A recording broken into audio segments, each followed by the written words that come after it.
Hello les gars! C'est vraiment, je me rends compte que je fais tout le temps ça. Tout le temps, je sais pas pourquoi, mais je le fais.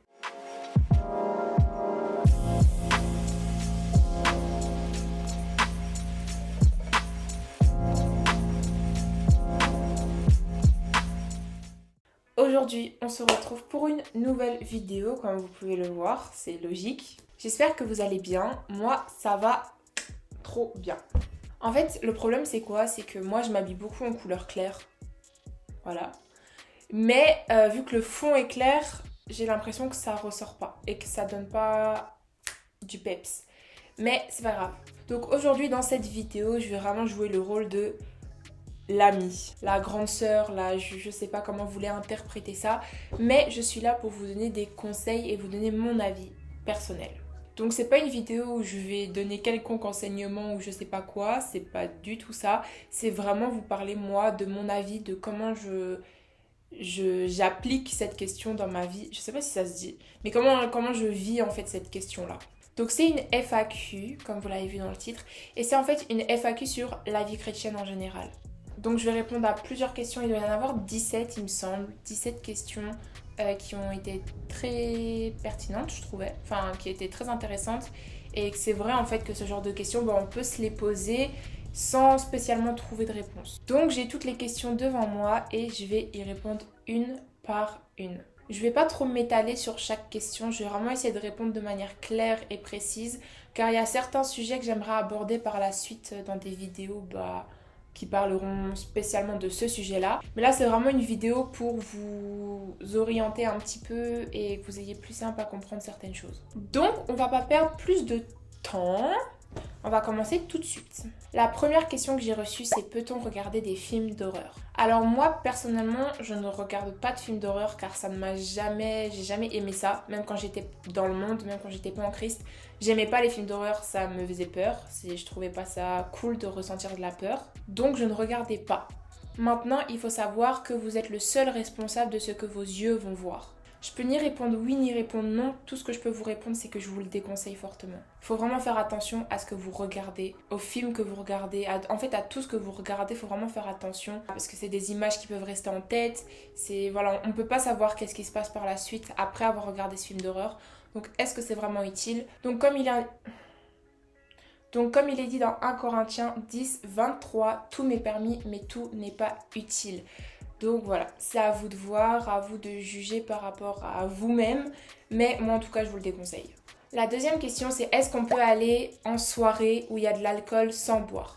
Bon, déjà première chose, il faut savoir que boire n'est pas un péché, d'accord?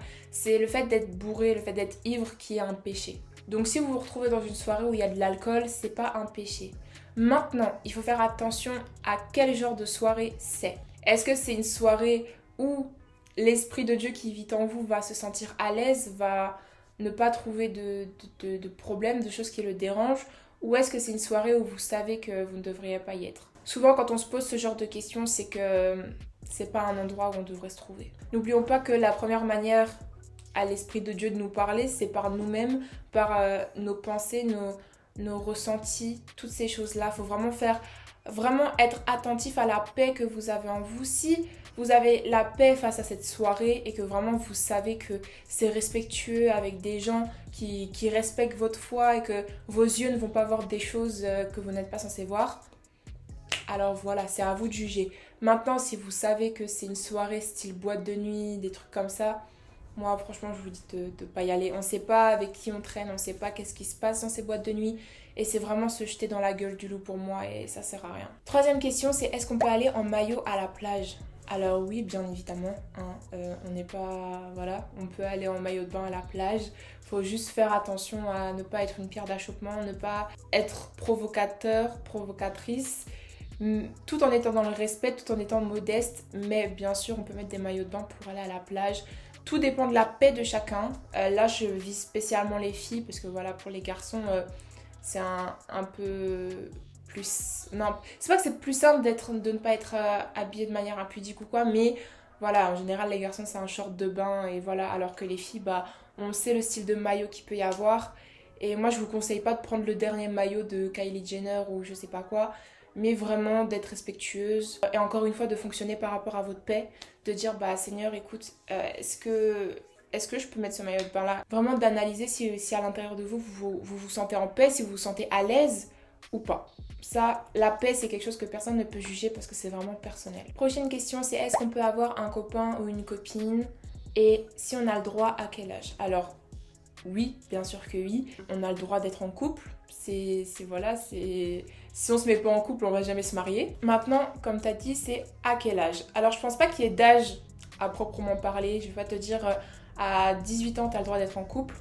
Mais c'est une question de maturité. Bien sûr, je vais jamais dire à un petit de 13 ans ou de 14 ans de se mettre en couple. Pour moi, à cet âge-là, voilà, il y a encore des choses, on doit encore grandir, on doit encore apprendre, on vient d'arriver dans la vie, donc voilà, c'est un peu compliqué. Même s'il y a des exceptions, c'est pas le conseil que je donnerais. Moi, vraiment, mon conseil, c'est de voir par rapport à votre maturité. Quelqu'un de 18 ans aura peut-être plus de maturité à se mettre en couple qu'une personne de 22, 23, 24. Encore une fois, c'est personnel, c'est entre Dieu et vous. Et vraiment à vous de voir, ok, à quel stade de maturité je suis. Et il faut vraiment savoir s'humilier et se dire, ok, là, je suis peut-être pas assez mature pour être en couple.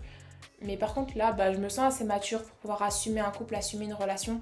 Parce qu'on sait que quand on se met en couple, en tant que chrétien, c'est pas se mettre en couple comme ça parce qu'on s'ennuie. C'est vraiment pour viser le mariage, viser un avenir ensemble, avoir une vision ensemble, avoir voilà une vie de famille, toutes ces choses-là. Et si vous n'êtes pas prêt, ça sert à rien. Et si la personne... Imaginez-vous, vous êtes mature, mais la personne n'est pas mature, ça sert à rien non plus. On change pas les gens, c'est Dieu qui change les gens, donc voilà. La question d'après, c'est que penses-tu du voile chrétien? Alors, qu'est-ce que je pense du voile chrétien? Je trouve que quand le Seigneur donne la conviction à une femme de le porter, c'est très beau. Franchement, moi je respecte beaucoup. Maintenant, je trouve que au jour d'aujourd'hui, avec les réseaux sociaux, on a un peu du mal à faire la différence entre conviction personnelle et une nouvelle doctrine qui vient de sortir.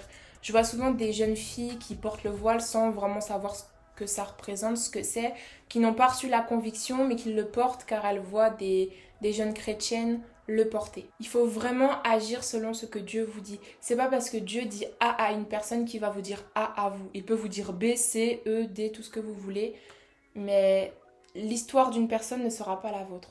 Donc je crois que le Seigneur peut donner la conviction de porter le voile. Ça ne m'étonnerait pas, le Seigneur peut tout faire. Mais moi personnellement, je n'ai pas reçu la conviction. Et je pense qu'il y a beaucoup de jeunes filles qui se mélangent un petit peu avec le fait de suivre un exemple qu'elles aiment et qu'elles apprécient et d'avoir la conviction qui vient de Dieu. La question d'après, c'est est-ce qu'en tant que chrétien, chrétienne, on peut traîner avec des personnes qui fument? Alors oui, totalement. Moi, je pense qu'il faut savoir faire la différence entre traîner avec une personne et être influencé par une personne. Ce n'est pas parce que cette personne fume que ça va déteindre sur toi. Après, imaginons que tu es une personne qui a fumé pendant 30 ans, qui a arrêté récemment et qui a encore un peu des combats avec ça. Je te conseille pas de traîner avec des fumeurs, ça va te donner envie, c'est vraiment la tentation. Et le Seigneur nous dit de fuir la tentation. Après, je pense vraiment qu'en tant que chrétien, on doit être une lumière partout, on doit pouvoir évangéliser partout. Ce n'est pas parce qu'une personne fume, qu'une personne est alcoolique, qu'une personne... peu importe. C'est pas parce qu'une personne vit dans le péché qu'on doit la mettre de côté. Au contraire, je pense qu'on doit vraiment pouvoir l'entourer, vraiment pouvoir l'encadrer et être une lumière à côté d'elle pour que le Seigneur puisse toucher son cœur, le Seigneur puisse vraiment lui donner la conviction d'arrêter de fumer. Et voilà. La question d'après, c'est comment est-ce qu'on jeûne et quand est-ce que t'on jeûne? Alors le jeûne, encore une fois, c'est quelque chose de très personnel. On peut jeûner de tout, on peut jeûner autant de temps qu'on veut. Le jeûne, c'est très très très vaste, mais c'est quelque chose de très très très important. Par exemple, imaginons quelqu'un qui est souvent sur son téléphone, il peut se dire ok, pendant une semaine, je vais jeûner de mon téléphone et le temps que j'étais censée passer sur mon téléphone, je vais aller le passer dans la présence de Dieu. En fait, le jeûne, c'est vraiment ça, c'est donner encore plus de temps à Dieu, passer encore plus de temps avec le Seigneur pour vraiment accélérer en fait ce qui se passe dans notre vie spirituellement, vraiment accélérer, pouvoir vraiment atteindre Dieu de manière plus facile, si je peux dire ça comme ça. Le jeûne, c'est important d'en faire, c'est vraiment... beaucoup de chrétiens négligent le jeûne, mais c'est important, ça fait partie de la vie chrétienne. Si vous ne savez pas comment jeûner, je vous conseille de jeûner un jour par semaine, ou un jour toutes les 2 semaines, ou un jour tous les mois. Vraiment consacrer cette journée à Dieu, à la présence de Dieu, que ce soit jeûne de nourriture, de téléphone, de... Je sais pas qu'est-ce qui prend beaucoup de temps dans votre emploi du temps. Bon, bien sûr, j'exclus l'école, le travail, toutes les choses obligatoires. Mais toutes les choses, voilà, les distractions qui vous éloignent du Seigneur, bah arrêtez tout ça le temps d'une journée et prendre tout le temps que vous mettiez là-dedans, le consacrer pour Dieu. Et c'est déjà une très bonne chose et un très gros effort que le Seigneur va voir. La question suivante, c'est est-ce qu'un chrétien peut se marier? J'ai un truc dans l'œil. La question d'après, c'est est-ce qu'un chrétien peut se marier avec une Algérienne ou une Marocaine? Et inversement, hein, est-ce qu'une femme peut se marier avec un Marocain ou un Algérien? Bon, ici on parle d'une origine. Je pense que j'ai compris ta question dans le sens où tu parles au niveau culturel de la religion qui est l'islam, plus souvent dans ces pays-là. Euh, Sinon, oui, il n'y a pas de mal à se marier avec une origine, si c'était vraiment ça ta question. Tu peux te marier avec n'importe quelle origine, voilà. Mais en ce qui concerne le mélange de religions, c'est un choix de vie. Tu peux le faire, mais il faut savoir que quand tu choisis de te marier avec quelqu'un d'une religion différente, même pas que l'islam, mais vraiment toutes les religions, bah c'est un combat que tu choisis. C'est-à-dire que tu auras plus de problèmes pour l'éducation des enfants, tu pourras pas les éduquer comme tu veux. Pour le service à l'église, pareil, la personne ne va pas spécialement comprendre pourquoi tu t'investis autant au sein d'une église, pourquoi tu as investi peut-être financièrement dans une église. Enfin, toutes ces choses-là, il ne va pas comprendre, tu ne pourras pas prier avec, tu ne pourras pas louer Dieu avec. Enfin, il y a toute une sorte de choses, toutes des choses en fait qu'un chrétien est censé faire qui vont être vachement diminuées parce que quand tu te maries avec quelqu'un, tu ne formes plus qu'une seule chair. Puis aussi, il y a le salut de cette personne. Quand tu aimes quelqu'un, tu as envie que cette personne soit sauvée. Et on sait que Jésus est le chemin, la vie, la vérité. Donc si cette personne ne croit pas en Jésus, ne suit pas Jésus, bah ça va être compliqué pour elle d'arriver au ciel. Donc il y a ça aussi. Donc c'est vraiment un choix, c'est vraiment un combat que tu choisis. Mais personnellement, moi, je sais que je me mettrai pas avec quelqu'un d'autre qu'un chrétien parce que c'est pas un combat facile. Faut vraiment avoir conscience de ça, c'est que un combat spirituel, c'est pas un jeu, c'est vraiment pas un jeu. Et si Dieu ne t'a pas mandaté pour ce combat-là, ça va être compliqué. La question suivante, c'est que faire si notre ex toxique revient dans notre vie?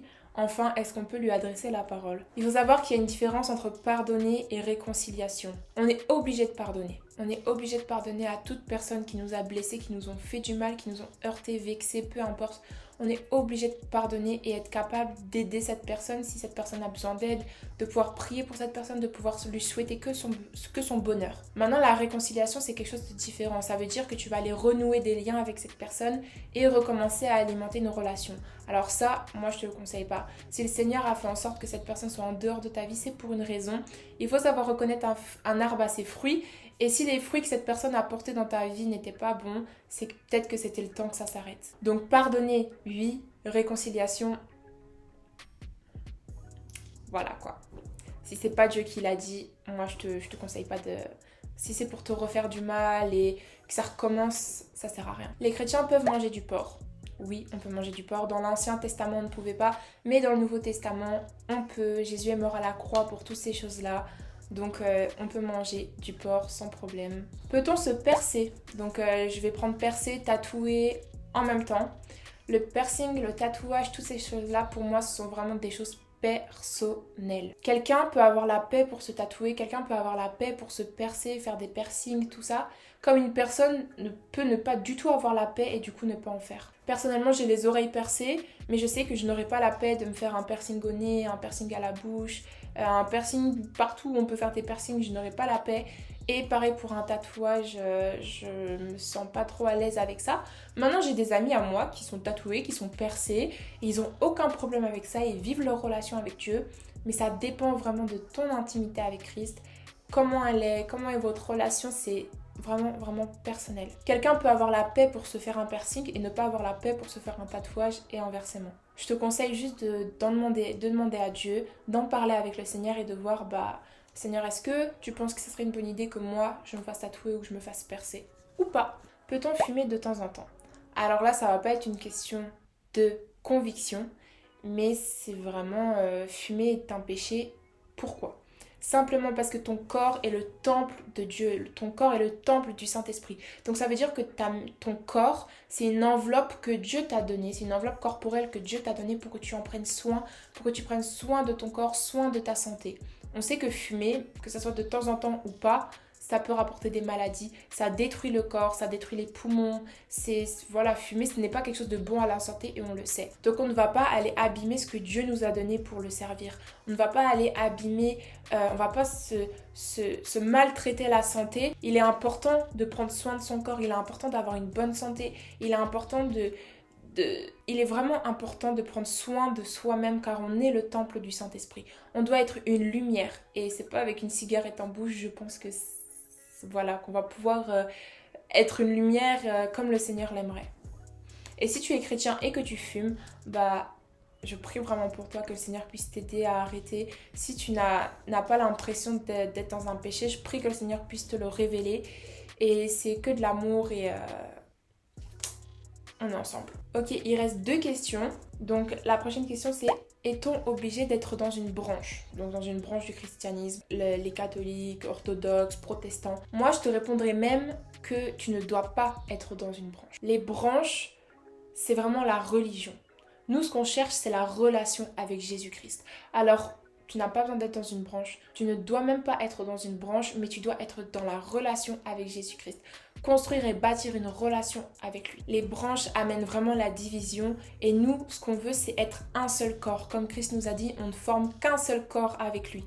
Donc on ne cherche pas la division, mais on cherche le rassemblement. Et la dernière question, c'est comment s'habiller en tant que chrétienne, chrétien. Alors le Seigneur nous appelle vraiment à être pudique, à être modeste, à ne pas être impudique dans notre manière de s'habiller. Encore une fois, voilà, ça va dépendre de ta paix. Si tu as la paix de mettre un décolleté, moi par exemple je ne l'ai pas, j'ai des amis qui sont en paix avec ça.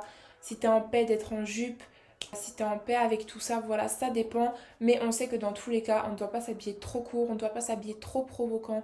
On doit vraiment être dans quelque chose de pur, dans quelque chose de modeste, ne pas montrer trop son corps, car ce sont des choses qui sont réservées pour son mari et pour le Seigneur. Donc vraiment, être pudique, c'est une très grande qualité, c'est quelque chose de très important. Si jamais ça t'intéresse, j'ai mon amie Yuna, son ministère c'est justement, voilà, être pudique.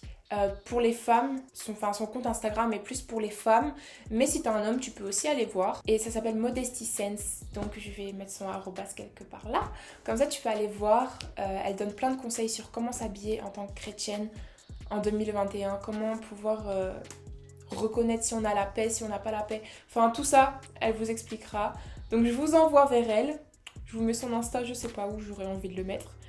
Et voilà. Donc, voilà les petits gars, cette vidéo est terminée. J'espère avoir répondu aux plus de questions que j'ai pu. J'essaye de pas faire ça trop long non plus.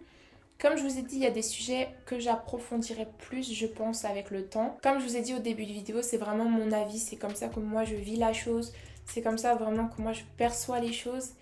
Et ne prenez pas ça comme un enseignement, mais plus comme une exhortation ou un encouragement.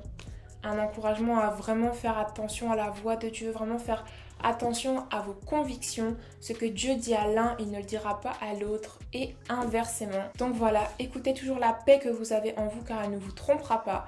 Car c'est la paix que Dieu vous donne. Il ne donne pas la paix comme le monde donne, mais sa paix à lui. Donc on ne peut pas être trompé par sa paix. Moi, non, pas tout de suite.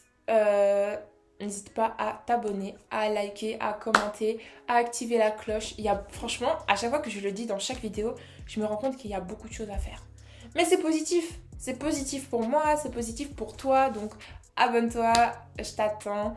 Les commentaires, je réponds, je les lis tous. Vraiment, si j'ai pas répondu à ton commentaire, soit je l'ai lu, soit je l'ai pas vu.